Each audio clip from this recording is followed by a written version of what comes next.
So throttle, when you push the throttle down,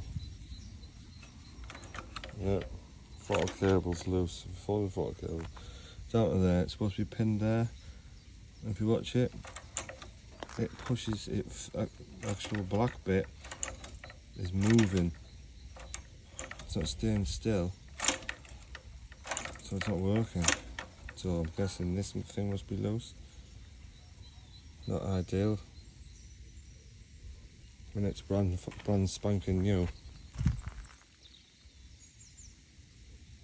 Shouldn't have to start doing this to these machines.